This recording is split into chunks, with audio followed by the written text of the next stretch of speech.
Hello everyone, I'm Jacob McDaniel, and welcome to the special preseason outlook episode of T1FL War Room, where today we've got some interviews with team owners, and we've got myself looking over the league and seeing what I'm thinking the outcome for this season is going to be for the inaugural season of the T1FL. Starting off first, we do have our finalized draft board, although a lot of these teams have changed things up a little bit. So the draft board that you're seeing here might not be entirely accurate to what the final draft board or what the final teams are going to look like.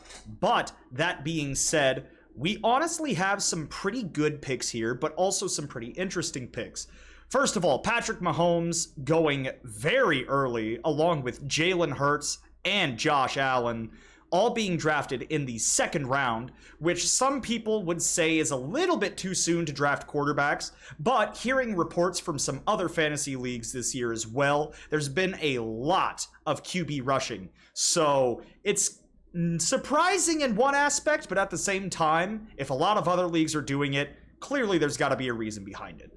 So behind them, Lamar Jackson was drafted in the third round, Herbert was drafted, Joe Burrow was drafted, all within the first 3 rounds. And then after that, it sort of just falls off on QBs. But even with waiting until some of the mid to late rounds to pick up their first QBs, there's a lot of good quarterbacks in the NFL this year. So even if you wait until later to pick up a quarterback, you're still almost guaranteed to get a good one.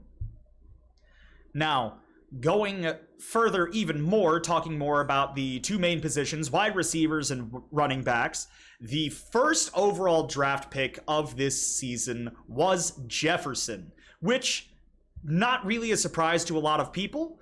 Obviously, not every league is going to be the same, but Jefferson was one of the highest rated players, at least on Sleeper, whenever the teams did their drafts. So Jefferson not being a big surprise there. Christian McCaffrey going in the second draft pick. I mean, again, overall, you've got really good drafting. So let's take a step back from talking about what was done well in the draft and look at a few of the more questionable choices. The first questionable choice is going to be from that one Scout Collins, owner of the Sussy Bakas, who in the 4th round drafted a defense. Now, if you're not really big on fantasy football, defenses are dropped and picked up basically every single week. You don't want to pick up a defense early because there's a good chance that you're not going to keep them through the entire season. So, that draft pick being so early on, just in the 4th round, might have screwed Caleb out of some players that he really would have wanted later on, or earlier on in this case.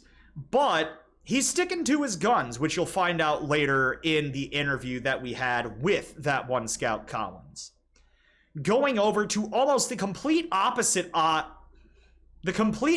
side of the draft board, we have the Blonde Squad owner Summer Dawn P, who unfortunately drafted 5 tight ends and 2 players, which at the time of drafting were inactive. And then another 1 or 2 of those players later on wound up getting dropped. Luckily, she has already updated her team, so that way, you know, there's a little bit of leeway. She shouldn't be receiving too harsh of matchups, but the fact that she did draft like she did is probably going to keep her held down for a pretty good chunk of the season unless she can convince some people to do some nice trades with her. She might be towards the bottom for a little bit there. Aside from that one Scout Collins and Summer Dawn P, everyone else pretty much had a solid draft. Really expected, you know, most defenses going in the final 5 rounds. Unless you're Roger Pogger, owner of the Soon Boys, who did not draft a defense at all and instead signed Jacob Copeland, a walk-on to the Minnesota Vikings, who not even one day after the draft was complete was released by the Vikings. Luckily, that mistake was made up for. He did drop Jacob Copeland in favor of a defense, so he will be getting those roughly 10 extra points per game. Now, personally myself, after looking at all of these teams, I will say that the two most threatening teams, which ironically are the first two teams that drafted, are Rabid Squirrely 6's Norman Acorns and that guy again, 25's King Boo's Army. They drafted probably the best out of anybody in the league, and we'll have to see how that reflects as the season goes on. But as of right now, which you'll also hear again during Rabid Squirrely 6's interview, he's projected to be 15-1 by the end of the season. Obviously, that's going to change because there's bye weeks, so things aren't going to be the exact same as they are right now. But just in early projections, he is slated to be almost undefeated, which is insane. So anybody going up against Rabid Squirrely 6 needs to definitely try their best, watch their back, and do whatever they can to overcome this giant obstacle of a team. Coming up next, we have interviews with 3 of the team owners, those being Summer Dawn P of the Blonde Squad, That One Scout Collins of the Sussy Bakas, and the projected winner of the year, Rabid Squirrely 6 with the Norman Acorns. And the first guest joining us this evening for the special preseason outlook episode of T1FL War Room, we've got owner of the Norman Acorns, Rabid Squirrely 6. Isaiah, how you doing tonight? I'm doing great. Thank you, Jacob, for having me on the show. So I'm looking for a good projection this season. Yeah, so just looking at early projections, your team is slated to probably do the absolute best out of everybody. I went through, obviously haven't been able to calculate bye weeks, but I think there's only 1 week where you are scheduled to lose. After that, you're gonna essentially, as long as projections go right, have a 15-1 streak. I was looking through that as well. I believe King Boo's Army as well as that one nerd Jacob's team are the only ones that can do anything against me. Mm-hmm. The what is his name? Oh yeah, the OKC Nerds. Obviously my rival, Norman versus OKC. Yes, absolutely. You've got 2 rivaling cities right there. They're going down. So, speaking of rivalries, I believe the way that the league is set up, everyone is going to face each other 3 to 4 times. So, do you have anything in mind for each of those rivalry matches? I'm looking through some of his team. Obviously, Lamar Jackson is going to be tough to beat. Let's see, who else does he have? He's got Dak Prescott as his backup, so if luckily for me, Baltimore's on an off day, I will be great to shoot in there, have Justin Herbert take over and just score me all those points. Personally, I'm seeing some good players there, though. He's looking at 2 solid receivers, 17 points, 16 points projected for this week. One of his running backs is shooting 18. That's pretty solid for those positions. I'm looking a little bit low, but I know my tight end, Kelsey, he can do some work. Good old Travis Kelsey will do some work for me. He'll be able to take where I'm missing in those other parts and just shoot up. He's projected more than most other tight ends in the league. Perfect. And then last question for this short little preseason interview here. You and, of course, your rival, That One Nerd Jacob of the Oklahoma City Nerds, were the first 2 teams to actually complete a trade this season. Going forward, are you looking to trade more players, or are you satisfied with the team that you have right now? I've been checking through the rest of the season, what it has to hold. I believe my team right now is super solid, but if I see somebody that offers a player up on the trading block or might even be looking for a specific player that I have, depending on where their strengths are and what that can do for my team, I might have to take them because a few of these games coming up in the next few weeks might be a little bit of a struggle. Specifically, I believe week 4 and 5, we're looking a little bit rougher than the rest of the season. Okay, well, Isaiah, thank you for your time. Good luck in the inaugural season of the T1FL, and let's see if you win that prize of $50 and a custom championship football. Looking forward to it, Thank you, sir.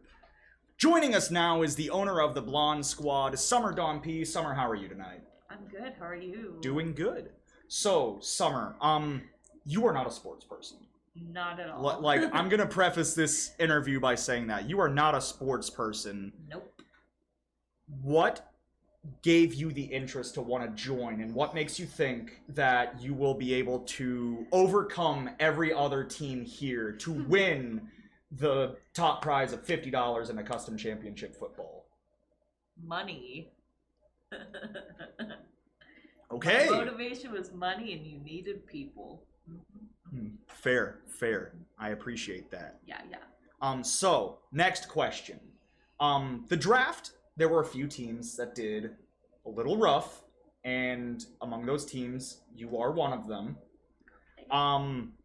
Luckily, you were able to drop a few of the 5 tight ends that you drafted and pick up players that you could actually fill better into spots. Going forward, what do you think your strategy will be in looking at potentially picking up new players in case there are players that outperform what they're projected to do?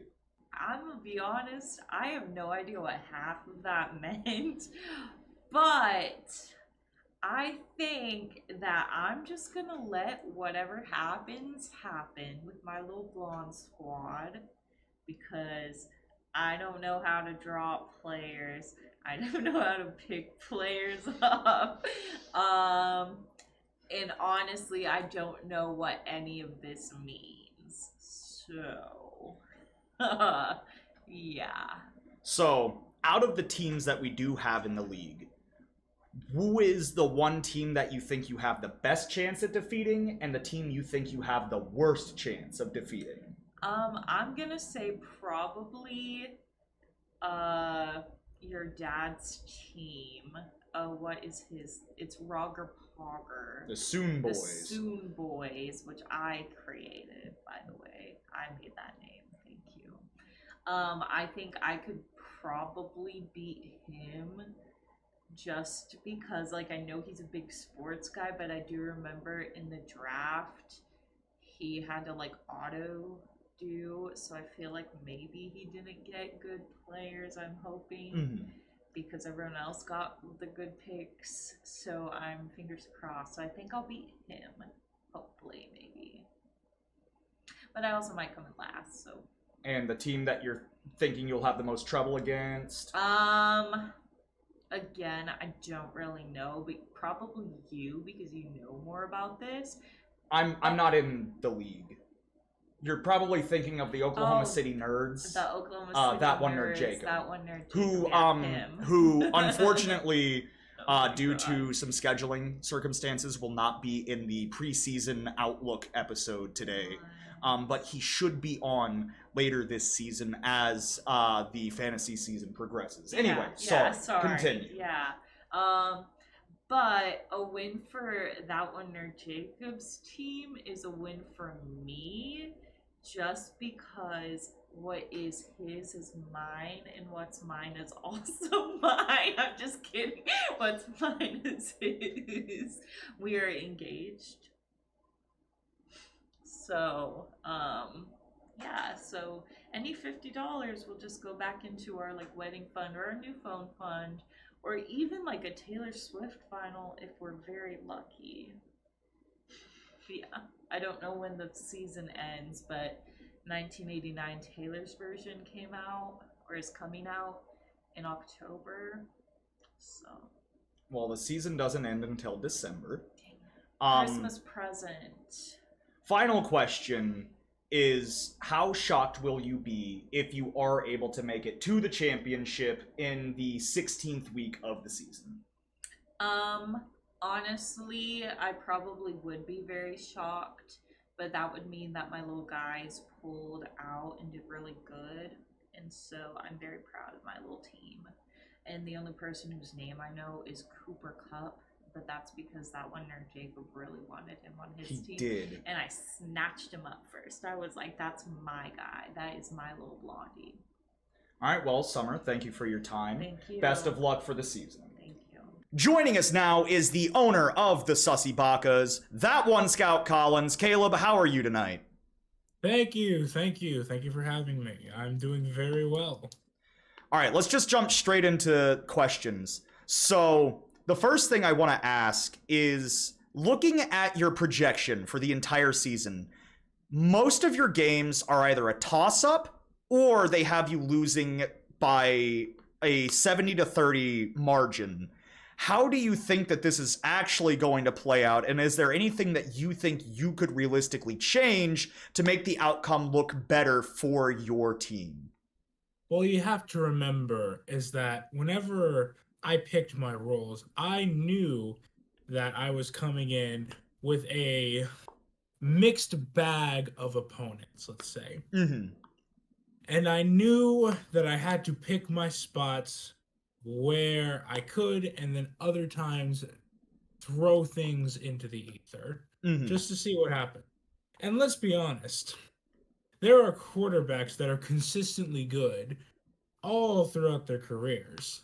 And then there are other quarterbacks that start off really high at the beginning of a particular season, but after they hit that 3-year mark, they just sort of fall apart. And I believe that a couple of picks from other teams were, they were not the best picks because a lot of these people, in my opinion, were glass cannons.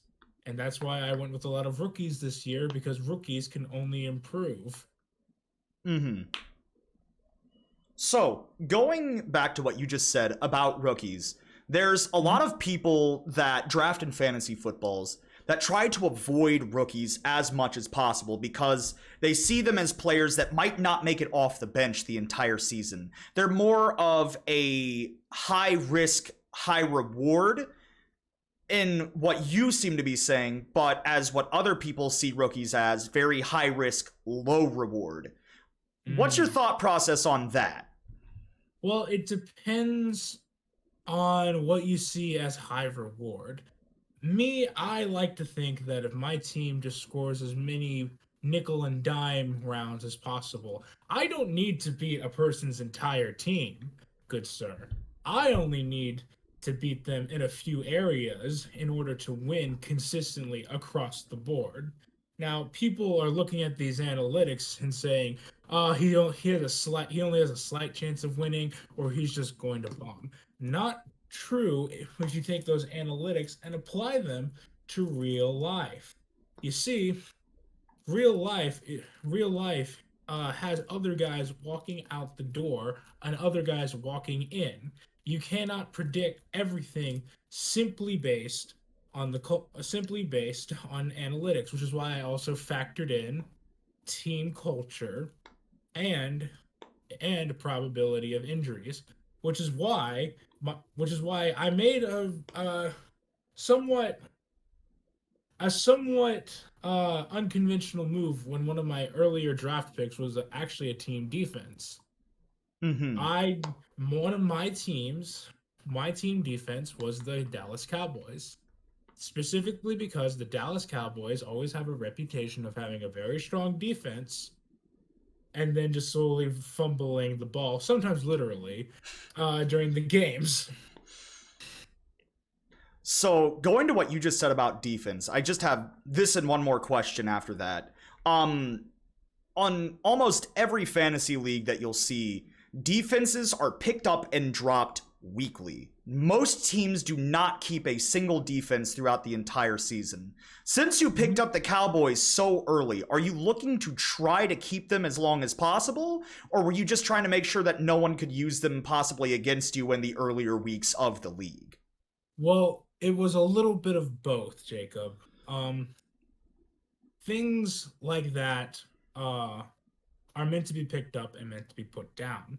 What I did, however, was with my tactics in particular, is I accomplished one of my main goals whenever I was putting together my team, is that I made both the new people and the veteran fantasy football players all very, very confused on purpose because they don't know what I'm planning. And because of that, I'm able to sort of force the hand of other people to try and change their tactics. In Okay. other words, a lot of people are probably going to make mistakes, and a lot of people are probably going to get roped to dope by other players during this league. Gotcha. All right, last question. I asked this to the last interviewee, Summer, as well. Who in the league do you think you have the greatest chance of beating, and who in the league do you think you have the least chance of beating? Greatest chance of beating, I definitely have. I have to say I have the greatest chance of beating Summer's team. Gotcha. How the lowest chance of winning? Well,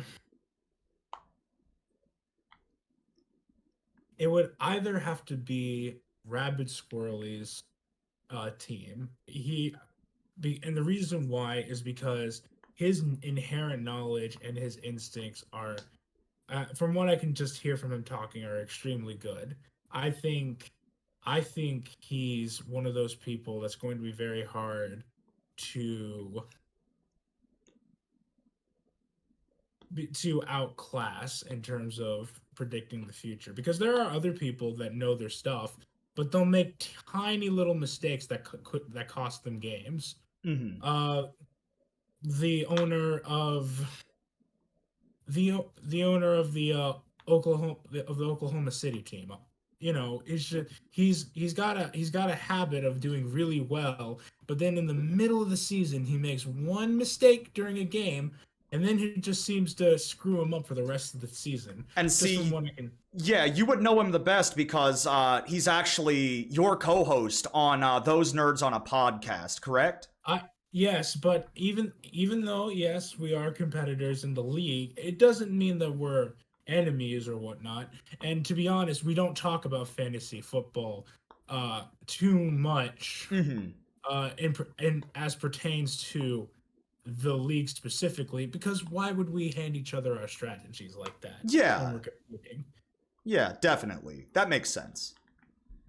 All right. Well, Caleb, thank you for your time. I wish you the best of luck throughout the season. Good luck trying to get that top prize of the $50 and the custom championship football. I am so excited. And that wraps up the special preseason episode of T1FL War Room. Thank you all so much for watching. We hope that you enjoy looking forward to these episodes every week as the season progresses. You can follow us on X at T1FL 2023. We'll post live updates there of any trades, anything that happens within the T1FL, just so that way you're not having to wait every single week to find this podcast. But we hope to see you guys next week as we go over week 1 of the T1FL and the outlook for week 2.